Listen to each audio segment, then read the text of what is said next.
Welcome to the Cup of Joe Show, where we explore the journey of recovery from alcohol and drug addiction. One story, one conversation, and one step at a time. I'm your host, Joe, creating a safe space for honest discussions about the challenges and triumphs of addiction and alcoholism. In each episode, we'll hear inspiring stories and uncover tools that make healing possible. Sobriety is not a one-size-fits-all journey, and you don't have to face it alone. Recovery is possible, and it's worth it. Thank you for joining the Cup of Joe Show. Now let's get started.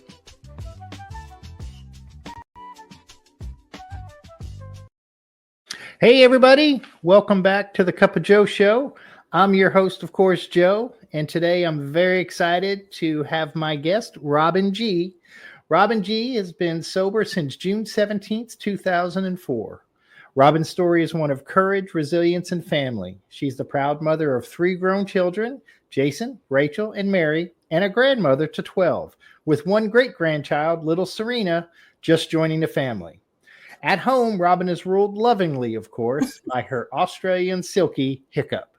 She loves to dance, cook, play games, and travel to see her loved ones. She's been blessed to visit places like Japan and Hawaii, but her favorite destination is always time spent with family. Active in service and recovery, Robin continues to seek balance and spiritual growth while living a rich and full life, one marked by gratitude, love, and the quiet joy of knowing what truly matters. So grab a cup of coffee, settle in, and let's get into it. Hi, Robin. How are you doing today? I'm good, Joe. How are you? I'm doing great. Thank you so much for your willingness to come on the show. Oh, you're welcome. Thank you for asking me. Of course, it's an honor, really. So what was it like growing up, Robin? It was I think it was very challenging growing up and very confusing. I grew up in a what do you call a broken home, a home that had my parents divorced when my brother and I were really young, and my mother had some mental issues, and I think that probably was a lot of the reason why my mother and father's marriage broke up. And so that's kind of one of the biggest memories I have when I was really young is her. She was in a mental hospital for like 6 months when I was young, and I was really a confusing period of time in my life. So, she divorced my dad after she got out of the hospital, and she took my brother and I down to live in South Florida. So I think was always kind of like my brother and I were always kind of coming and going from one place to another. So it's like not a lot of structure in our lives. Yeah. My parents divorced young too. So I think it's kind of adds to, it's not very stable. It doesn't feel stable. I think at least that's how I felt. I didn't feel very stable. No. And so there was a lot of, my grandmother was an alcoholic. She, my father's mother, and she was a big part of our lives especially when we were with my dad, and even when my mother was with my dad. So she was not very kind, but when you're a kid, you don't really know the difference. And I loved her. I remember, really loving her a lot when I was a little girl. And then at some point, not understanding why she was like she was, and thinking, like maybe she hated us or she didn't, but it was her alcoholism. I think the longer you're sober, I think you look at your life with the recovery tools that you have. And so a lot of the language that I use when I talk now, I didn't have that language to see my life with that. And so that to me, I didn't really understand what it meant. I knew she was an alcoholic, but I didn't really understand what that meant. And I didn't understand a lot of things until I came into recovery. So about my life, even really. So, go ahead, Robin.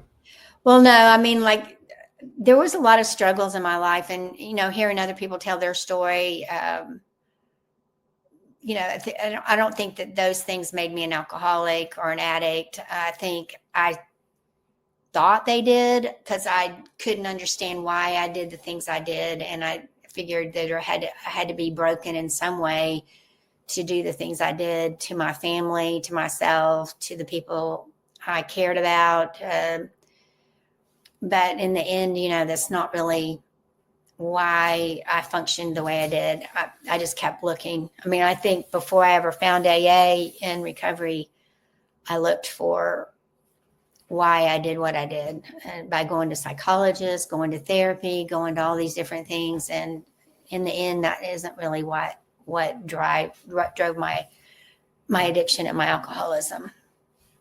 So, I mean, is it okay to ask, what do you think drove your addiction and alcoholism? So I do know that as growing up, I had some struggles, probably mentally, that I didn't understand. But I also knew that I grew up in this really family that I was really ashamed of, and I had a lot of secrets and and I had a really rich fantasy life, and so I grew up, looking at all the other things that other people had, and I wanted something different. And I also made a lot of, like, I'm never going to have that happen. I don't want that happen to my kids when I grow up. I don't want them to be afraid to go to sleep at night. I don't want them to be afraid of what's going to happen to them when their dad comes in the door at night, or because I just grew up with all this fear and anxiety. And so I always wanted this perfect family. And so I think the first time I ever drank, the fear and the anxiety that I was filled with I felt like I could breathe. And so that, to me, that was kind of like it lifted those fears and the anxieties from me. Then there was also this idea that if I could just get out of my home, my life would be better. And there was always that idea to me, like, if I could just find the magic solution to life, I would be okay. Like, if I had the right family, the right husband, the right this, the right that, then things would be okay for me. And so, real quick, I found out that the first time I drank, it was great. But I found out real quick that I always had the idea that I was just going to have a couple of drinks. And then after I had a couple of drinks, I thought, I think I need another drink because that's going to make it better for me. And I need another one because that's going to make it better, and that's going to make it better. So I met my husband to be around 17 years old, and he was everything that my father would hate, but he was everything that I thought I needed. And he had long hair, wire rim glasses. He was a hippie. He offered, his family was everything my family wasn't. So it was like, to me, it was like this magic thing that came at right the time. So he introduced me to a lot of other things. He taught me about life, really, because I married him when I was 18 years old. He was 21, and I thought he knew everything that I didn't know. And he did pretty much. And we did a lot of fun stuff for 3 years before we started having children together. So I think addiction did for me for a long time what I couldn't do for myself. Like it made me feel like I could function better as a wife, function better as a friend, function better as a mother, function better. Like whatever was broken inside of me, addiction fixed it for a really long time until it didn't. Yeah, I always think of, like, in the first step, like, alcohol made me powerful and helped me manage my life, for a long time. And it sounds like you had that a similar experience. So you're married and then you start having kids. Was Mhm. your addiction and alcoholism escalating at this time? Oh, yeah, yeah. But I didn't really, I didn't really think I knew that until I tried to stop. So so like I said, I wanted different life for my kids than I had growing up. So at some point I said, so like there was always these ebbs and flows in my marriage too. Like I decided when I had kids I wanted to stop drinking and using, and I did for a while, but I found myself really full of anxiety and fear and all of those things again. And and I find myself sliding back into needing something to fix those anxiety and fears. I did get diagnosed with a mental illness, but I didn't really understand what it was. And so for a long time, I fixed some of those anxiety and fears with the medicines the doctors gave me, but I was misdiagnosed. And they gave me a lot of things that weren't really what I needed. Like there were some tranquilizers in there. There were some other things in there. And I found that anytime I felt really intense feelings like anger or any of that stuff, instead of taking it the way it was prescribed, I would just like pour a whole handful of pills and pop them in my mouth. And so it wasn't until I really started trying to stop using and drinking that I realized I had a problem, because I would set dates, just like it's in the literature. I'd set dates. We were married on January 1st. I would say, we're going to celebrate our anniversary. And I'd tell my husband, I'm going to stop drinking and using after we celebrate our anniversary. And after a few of those, he just didn't believe me anymore. And, it just became increasingly more difficult for me I couldn't stop. I couldn't stay stopped ever. So that's kind of what led me into recovery was in 1987 was the first time I entered the rooms of AA. And like you've got my sober date there. It's June 17th, 2004. I wasn't very successful at staying stopped even after I found the rooms, unfortunately. So, what brought you into the rooms what made you decide to go in at that time? In 1987? Yeah. So the first time. I'd started using some cocaine with some people that lived near me, and I found that I couldn't successfully use that very well. And I asked somebody, how do you stop? And they said, drink a whole bunch of alcohol. And so that's when my alcoholism just really hit hard. I started finding myself hiding it from my husband, hiding it.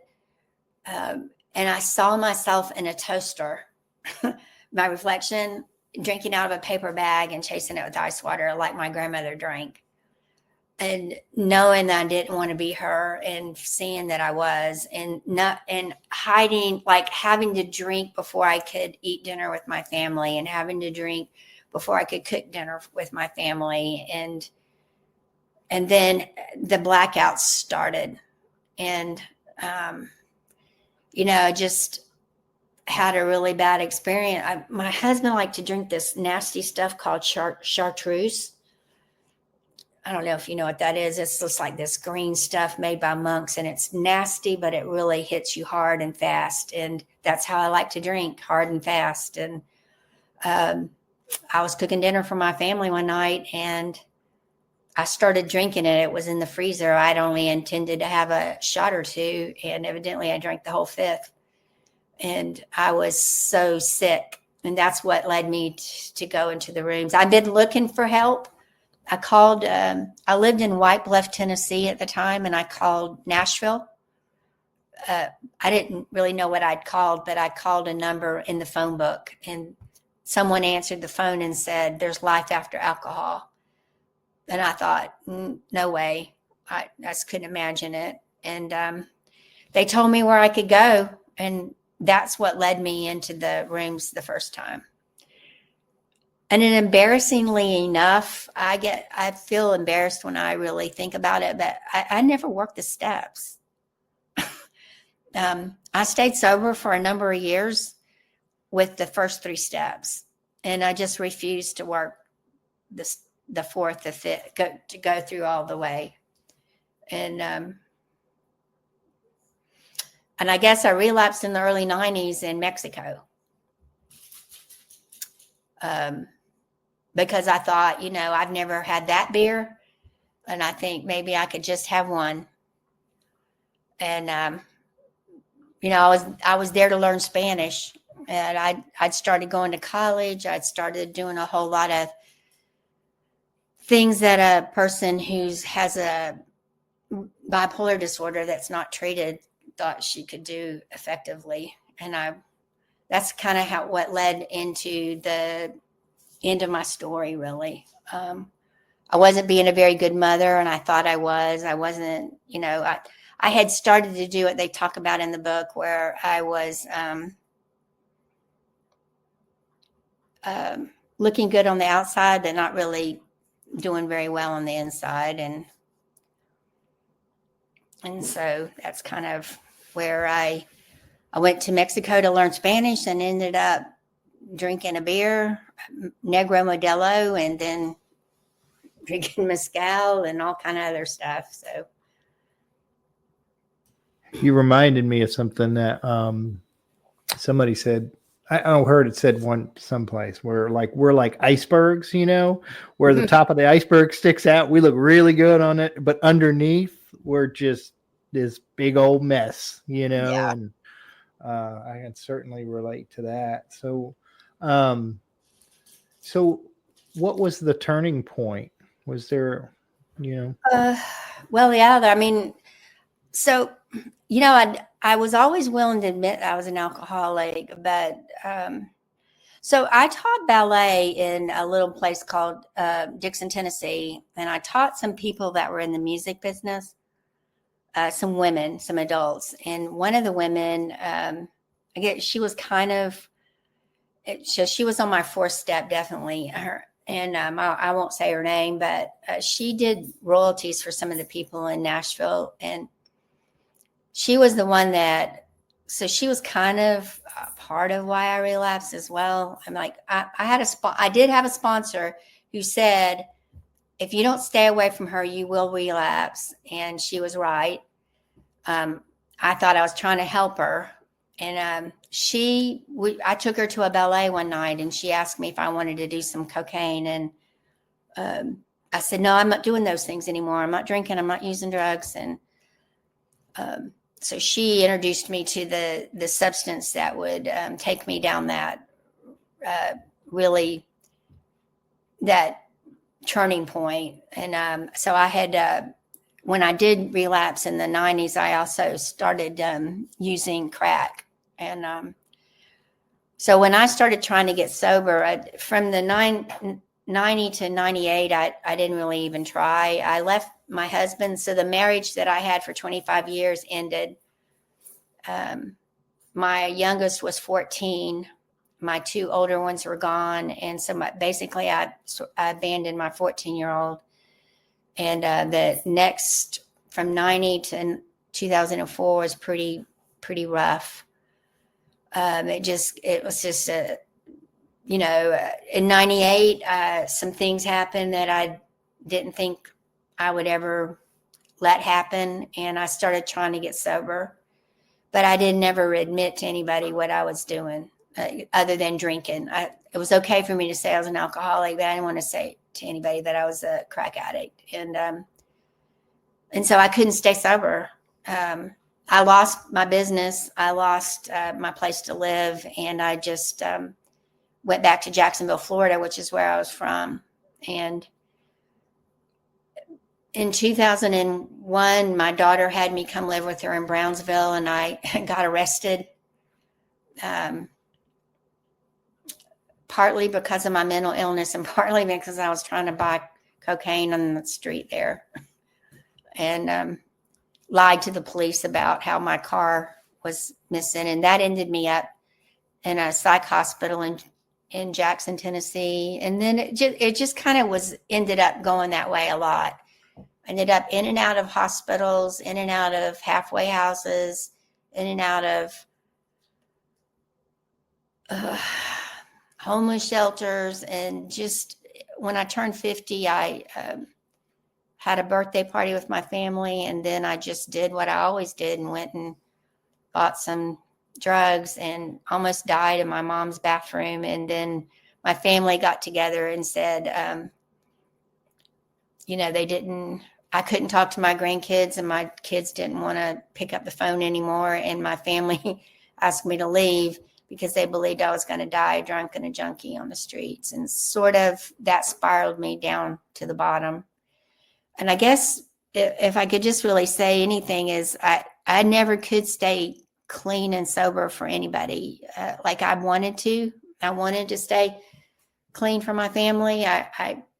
Every time I would go out on a binge, I would come back and I'd have all that guilt, remorse, and shame. And I would make promises to them that I believed.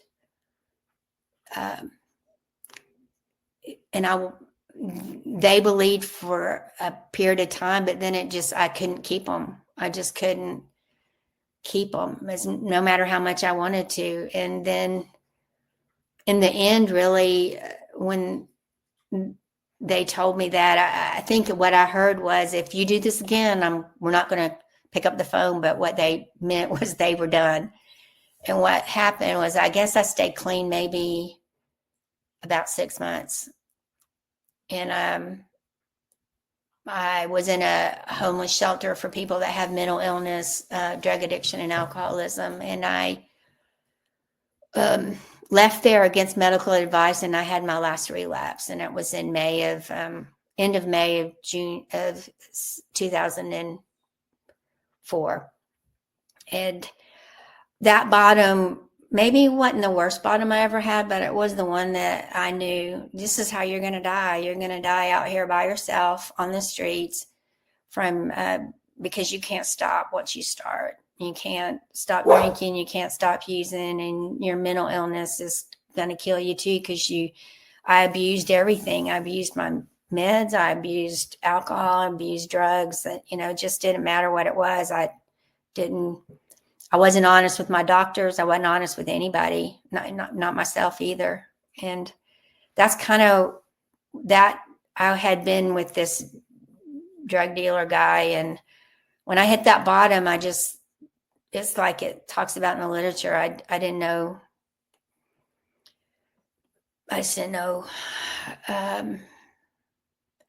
That says that in the literature, you either. I didn't know how to stop on my own, and that I just kind of felt like either I asked God to either kill me or help me. And I haven't used since that night. It's like He took my desire away, but it was a struggle for the next year. My brother took me to a place called Tenbrook in Jacksonville, Florida. And that's kind of when the things started to change for me. It was a doctor that helped me. He was in the program, and, started to help me with my mental illness. And I went into an intensive outpatient program there. So kind of that's kind of where my story started to change. I don't know if it just took what it took, really, for me. My family didn't. I thought that it would be great to call him from the detox, call my daughter Mary from the detox. I called her and said, hey, the detox is different this time. And Mary said, Mom, in 1998, I forgave you everything, but I can't do it anymore. Please don't call me. And I was upset. I was devastated by that. And the guy that was running the program said, why would they want to talk to you?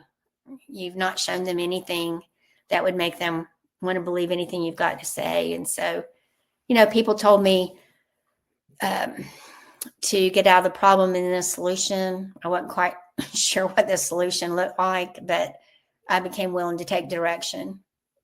And I didn't really even know if the directions were going to work, but I didn't really feel like I had any options. What were some of the challenges early on and at that point that you faced, like in recovery? Okay, so when I went in there, I was homeless, and I didn't have a car, and my family didn't want to pick up the phone. And so to me, those were my problems. And I wanted to focus on those. And they were like, well, you keep focusing on those, you're going to use again, because you always do. So they said, just focus on today, not using today, and doing what we ask you to do, and things will get better. And they did get better. I mean, I didn't really know how they were going to get better, but I just did what I was asked to do, and things started to get better. And so my challenge, and I had a really bad mental challenge. Like, I was really manic when I came in, super manic. The kind of, I don't know, people have seen them in the program. Like, I was the kind of mania that made people uncomfortable. Like, nobody wanted to sit by me for very long. I couldn't carry on a conversation. I couldn't sit still. I couldn't put a sentence together. And I was, in the beginning, I was hearing voices.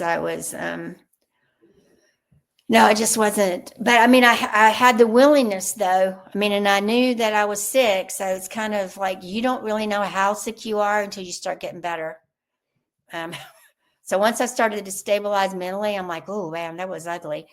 So those were some challenges, but I was willing to, like, I told the guy that was my doctor that I would do whatever he told me to do.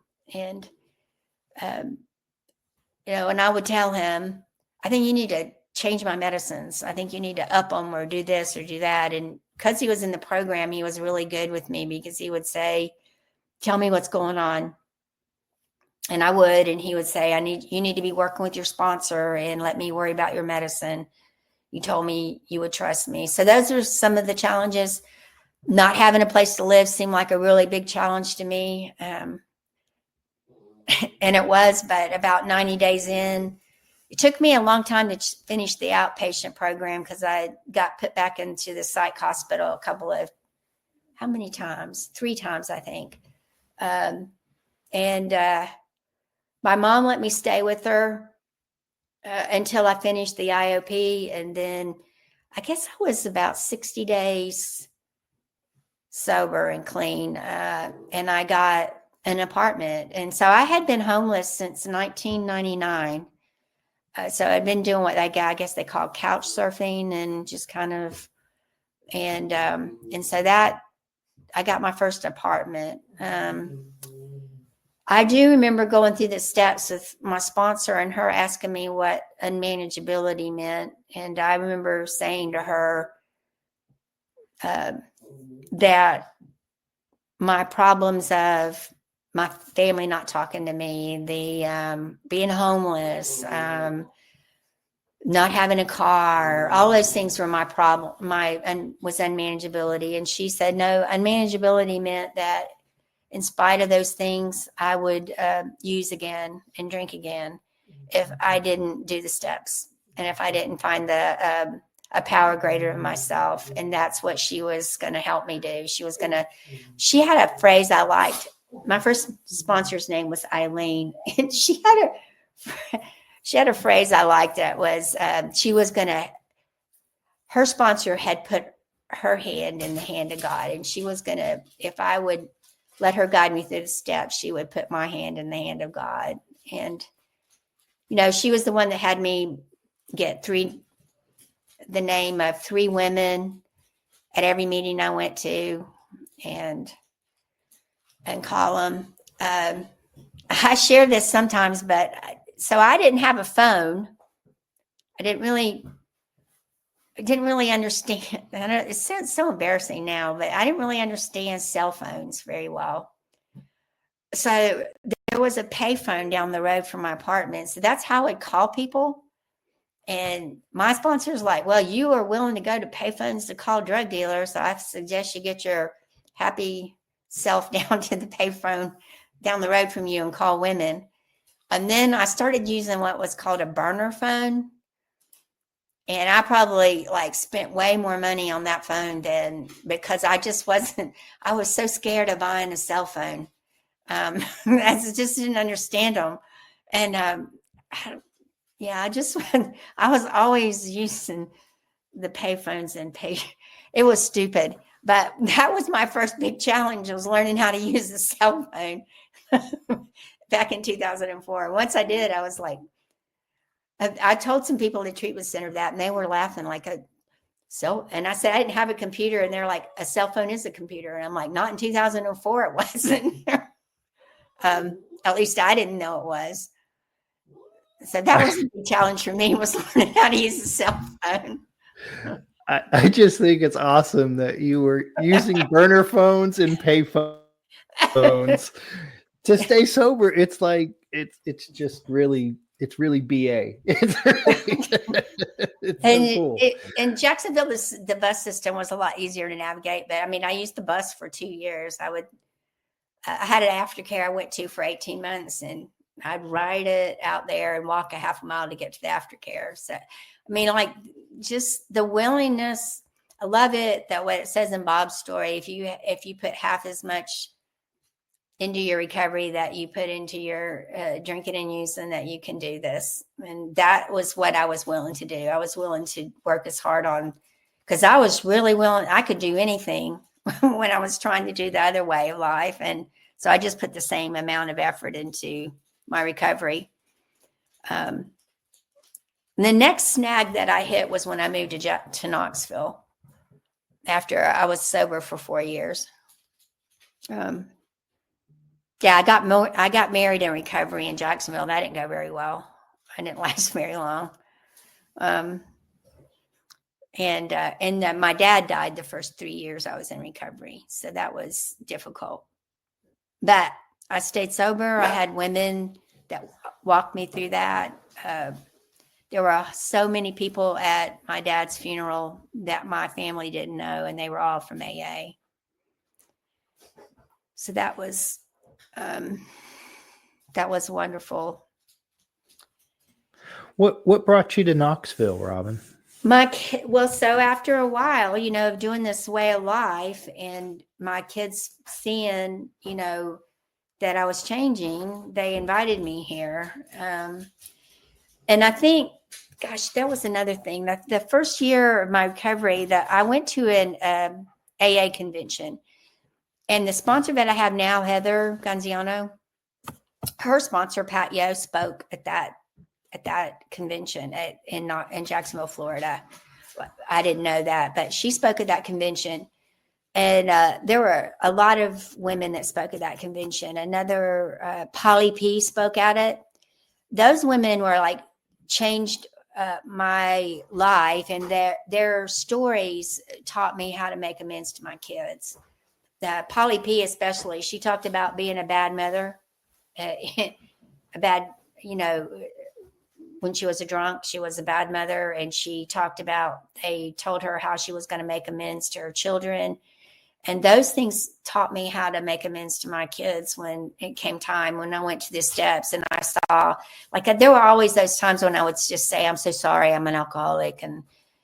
But when I did the steps and I saw, especially with my younger daughter, I saw that those times when she would call me and I just wasn't there.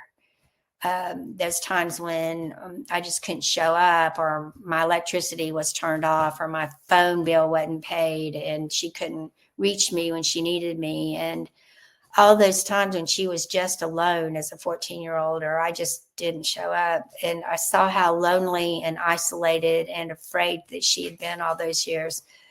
And for me, that was like really hard for me to see, that it was so much.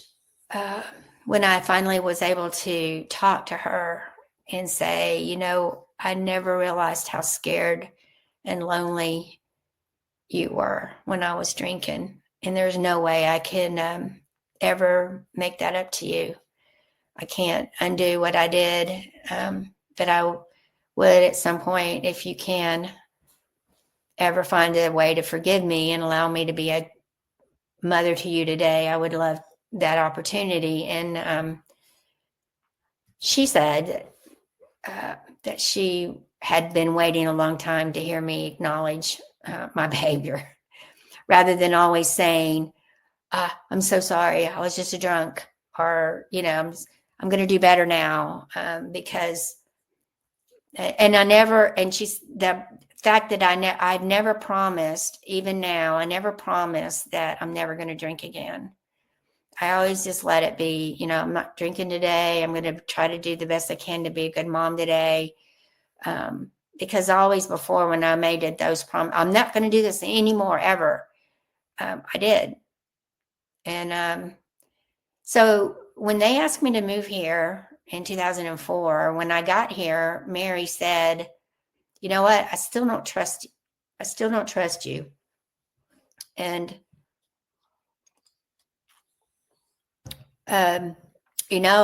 because of those women, those strong women that had taught me about recovery in Jacksonville and some of their stories, I was able to just say, you know what? That's okay. That's okay. I haven't, earned the right for you to trust me yet. And Mary said it gave her the freedom to heal or feel safe with me around. And so one of the things I've learned, I guess, is that it's not really about me in some place. In some ways, it's not about me and what I need when where my family's concerned. In some things, it's like in those areas of recovery, because I did a lot of damage to my children that I can't undo. But then again, I don't have to allow people, I don't have to allow them beat me up about that anymore. I can ask them, what is it that you need? How can we talk about this? But it took some time for them to heal from what happened with us. Because I wasn't the only alcoholic. Their dad was an alcoholic too. Although I didn't get to tell him that. Just like, I can say that I was definitely, I don't know how bad of an alcoholic. He might've just been a heavy drinker, but they were both damaged by what we did together, my husband and I. So they invited me here, but when I got here, I felt like a newcomer again and had to rebuild my network. And that's when I met Katie, actually. I had to get a new sponsor. I got Nancy first sponsor, Nancy Oldfather, and that's when I met Katie. And the Katie she's referring to, for those listening, is actually my wife, and Robin is a very important person in Katie's life, and so she's an important person. I'm grateful for you for that. Yeah, I'm grateful to her. I mean, we met. I just remember we met and we were friends instantly. Me and Katie and Holly. So Nancy was she was my first sponsor when I moved to Knoxville, and Nancy was the one that taught me about service in AA, because I was, I thought I was doing and I was doing service, but it wasn't, she taught me about a different type of service in Alcoholics Anonymous. So the triangle is really important. I didn't really know what that meant when I came. I was taught about service early on. And for me, those service in the beginning is like just calling other women and allowing them to be part of your life. Because talking to another alcoholic, like you and I are talking right now, is really a lot of what is healing in Alcoholics Anonymous, because we kind of share the language of the heart that is we understand one another in a way that, like my family never really, I know my brother tried to get me to explain to him what I did, why I did what I did. And so it's that healing that we have, that is a commonality that we have together that works really well. So what are some of the really good things that have happened to you in sobriety? Well, gosh, there's so many.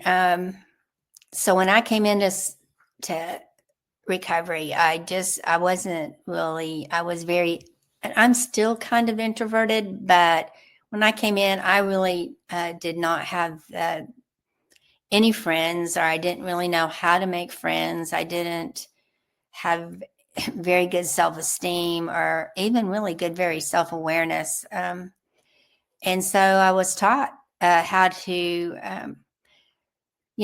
part of it was like getting out of my comfort zone. And so I've learned to have a network of women. It seems like women walk into my life when I need them. And my second sponsor really was the one that started making me step out of my comfort zone and learn how to connect with other women. And she was part of something called,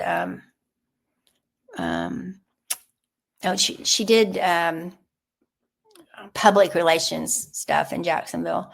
So she wanted me to come and help her at one of her things. And I'm like, I don't know if I can do that. And she's like, yeah, you can do that. You need to get a black skirt and a white top and show up. And I did. And she invited me to a banquet in Florida, and I'm like, I can't do that. And she's like, you can do it. And it's the first one I wouldn't go to. The second one I did, but I walked in the door and froze because I just felt like I couldn't be in with all those people in a big room. And she, I sat with them, and and then she wanted me to go to women's meetings, and I wouldn't do it because I just, like, I don't need to be in women's meetings. And then I did. And then I went out to eat with women, and I just felt like I didn't belong or fit in with those women. And it wasn't, I used to think it's because I didn't like women, but I think it was because I felt threatened, or I felt insecure in my own skin. And so for me, part of what's changed and what's helped me is that I've gotten friends, really. I've gotten friends in AA. I've learned how to connect, but a lot of it was super painful.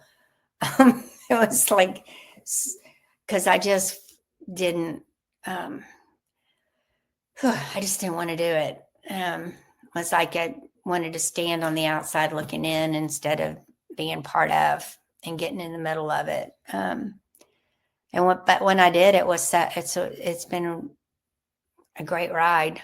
I've learned how to do things I didn't think I could do, and go through the anxiety of doing it, like, the service in AA and going to assemblies. And I learned that I can do things I didn't know I could do. And that was things Nancy did that to me. And Nancy just threw me in the water. It's like sink or swim, Robin. And I did it. But the beautiful thing about that is, like I told you, the first meeting I went to was in Dixon, Tennessee. One of the first, and that the sponsor I have now, Heather, that I heard her sponsor speak in Jacksonville, Florida, when the first year I was sober, Pat Yo. So that happened when and I had no idea when I asked Heather to sponsor me that Pat was her sponsor, and I heard her the first year. So Nancy got me to do service work. So I go to an assembly, and there are people from Dixon there. And somebody comes up to me and says, Robin, is that you? And I'm like, yeah. And so they're from the very first AA group that I ever went to. And they see me at an assembly, and they're like, we can't believe you're alive. And so it was so nice to talk to them. And I asked, so I had a sponsor in Dixon. Her name was Sherry. And I asked about Sherry, and Sherry had passed away from cancer. But I asked about all the people that I knew in Dixon. And so to me, that was just like the way AA works. So it's like this big circle of people that connect, and you don't really know how that works until you see it in action. And it, to me, is that's how that service thing starts. You know, you get women's numbers, you call them, then later on, I'm giving out my number to women and they're calling me. And that's the very first part of service. And like I said, like this one alcoholic talking to another. Well, so these women are picking up their phone for me. Then later I'm doing the same thing. So whether I'm working with a woman or they're working with me, it's the same recipe for recovery there going on. So yeah, that to me is one of those. I'm always amazed by these little things that happen in AA that you don't really expect, and then they happen. I've met a lot of people doing service work, a lot. Yeah. You made me think, you know, it's one of those, is it odd or is it God moments? You know? Yeah. Yeah. So what's one of your favorite recovery tools that you've learned? Prayer and meditation. I love to meditate. I do it quite a bit. It centers me and calms me and slows my mind down. It was one of the first things that I had no idea how to do it. It was what started connecting me to God. And I guess my first sponsor, she's the one that said, you know, about what you need to meditate. I'm like, well, I don't even know what you're talking about. That's just like foreign language. What are you talking about? Meditate. She said, well, just try to be quiet for a few minutes. I'm like, I don't understand what that means. I know how to stop talking. I don't understand. That just didn't compute in my brain. Then she said, well, try staring at something and just don't think for 5 seconds. And I don't know, I worked on it. I would like burn a candle and stare at the candle. Or I would just do all these little things in the beginning because I didn't understand what serenity even felt like. Chaos. I knew what chaos felt like because I created it all the time.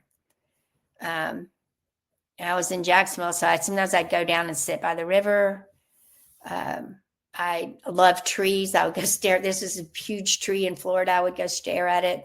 It's like I liked it because it made me feel peaceful. And I found all these different little moments. And once you start trying to look for them, they just kind of find you. I remember going over the Buckman Bridge and seeing 2 rainbows.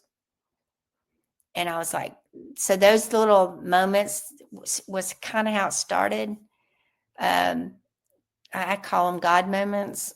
And then I met this person. He gave me a CD of somebody named Thich Nhat Hanh. He's a Buddhist monk.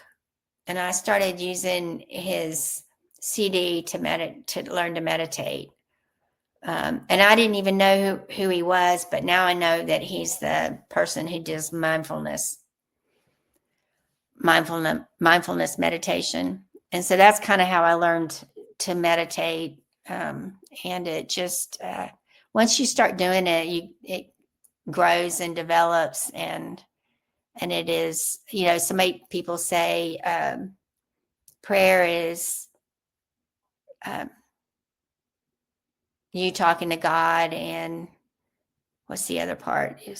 Meditating is you listening to him. So I love that just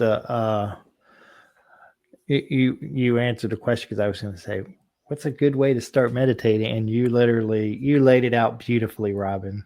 You really did. And so hopefully folks can take that and start a practice that's really special. I love just that idea of just stare at something for however long, you can do it. Yeah. Well, I mean, like there's the breathing part, which is extremely important. So there's the 24 hours a day has in the very front page of the 24 hours a day is a Sanskrit um, proverb. Proverb, I think it's called. It says Sanskrit. It talks about being in today and being in the moment. And then there's a symbol that talks about the breath. And it talks about the first thing you do when you come into life is you breathe the breath of life. The last thing you do when you leave this life is the breath. So when you meditate, one of the most important things of meditation is the breath, the inhaling and the exhaling and feeling the breath go through you. And so I think part of the meditation part is the awareness of your breath. And the guy that does the meditation talks about the breath of life and the breath of awareness of yourself. And I think to me, those are some of the things that were helpful to me in starting to learn to meditate, because meditation to me is all about awareness of myself, of my surroundings, of even my internal way I work internally. So that's really cool. That's really helpful. Yeah. What would you say to somebody who might be listening, who maybe is struggling, maybe is hopeless, maybe thinks they're beyond help? Well, I think for me that one of the things when you ask me about what changed for me was I thought I was hopeless. And I think that nobody is beyond the touch and the moment of, sorry about that. Nobody's beyond being touched by that moment of grace from God, where he can, just nudge you enough to let you know that you're not hopeless. I mean, like, I know sometimes we don't have to believe in God when we come into this program, and I don't think you do, but I think you can be touched by grace with whether or not you believe in that. I think one of the things that help people hit bottom is that moment of hopelessness, and it can be life-changing, because when you're hopeless, it gives you somewhere to go. And sometimes that's the only way people will change. So there's always hope. For me, if I was able to change, I think that one of the most powerful things that happened for me was when I went into the detox. I thought, I knew I had that moment where I knew I was either going to die or change. But then I went into detox and I'm like, I don't know, maybe my mind started racing. I don't know if I'm going to make it. And then this guy told a story. He came in just at the right time and he told his story. And I'm like, he said to me, or I thought he said to me, he said, you know what, if somebody like me can recover, there's hope for anybody in this room to recover. And I remember my mind stopped racing just long enough to hear what he said. And I thought, I'm going to believe what he said. I'm going to believe there's hope for somebody like me to recover. And I think that's what we get in the rooms. It's like, if we can just listen long enough to hear there's hope for anybody to recover. And I think that's the magic of AA or NA or any AA 12-step program or any person that recovers, because we're not any of us really unique.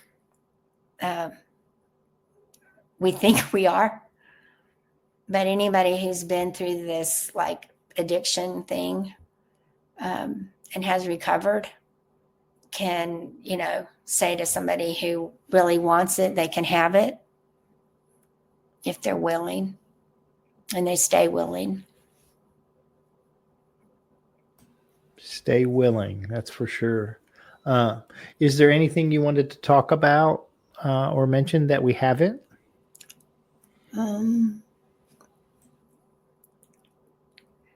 I just think that every day I'm really, really grateful that I found this way of life, because it took what it took for me to get it. But I think, I said I came into the rooms in 87, but when I came in 2004, to me, that these last 21 years have been the best of my life. So I sit sometimes and have conversations with my kids, and especially my youngest one, Mary, will look at me, and sometimes in her eyes will fill up with tears. And I'm like, what are you doing? What's going on? And she's like, sometimes I look at you and I think I thought you were going to die, and I can't believe you're in my life right now. And I know, she said, I know it's because of the program. And I know that if it wasn't for that, you wouldn't be here with me today. And, so those little moments like that are just priceless. And when I was in Tampa not too long ago, and I was with my son, and he just turned 50. So he's the age I was, I guess, when I first came in, and I was with him and my daughter-in-law and my great-grandchild and my oldest granddaughter. And so I just think about those times are just so priceless and precious to me. And I wouldn't really have any of that if it wasn't for Alcoholics Anonymous. So the biggest challenge for me is, balancing AA and the family life, but it's important to do that. So thank you for giving me an opportunity to talk with you. But if you have anything you want to ask me, but I can't think of anything else to share, I guess, really. Well, your story is powerful, Robin, and it's really a testament to willingness, and that probably willingness is willing to go to any length to get sober. And it's an amazing story, and I appreciate you sharing it. Now, I can't let you go without our rapid fire questions. Okay. So if you are ready, my friend. Okay, hit me. All right. What is your favorite recovery slogan? Just for today. What is your least favorite recovery slogan? I don't know. My least favorite recovery slogan. Oh gosh, my least favorite recovery slogan. Live and let live. I don't know. What do you think is your sobriety superpower?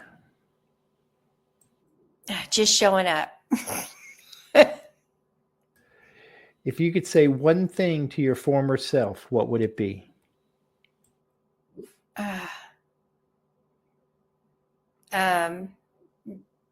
Don't pick up the first drink. What song do you play to lift your spirits when you need a boost?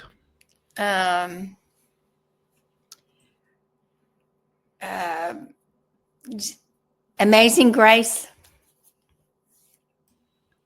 Great song. If you could grant yourself one wish to help with your recovery, what would it be? To help with my recovery, I would like to meet Bill Wilson.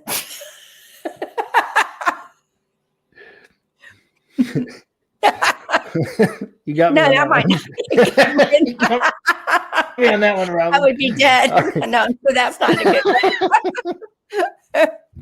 There's portals and stuff. You're fine. You're fine. I'll go back and what step do you love the most? The first step. What step do you love the least?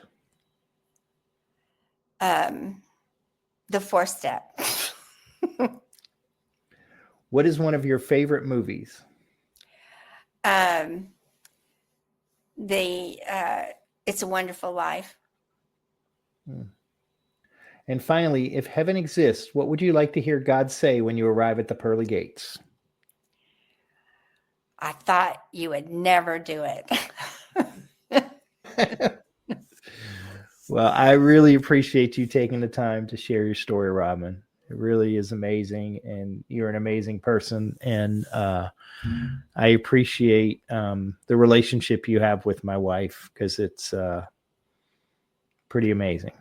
So I got to stop using the word amazing. That's it. No, I think she's like one of my favorite people. So you can use amazing. I don't mind.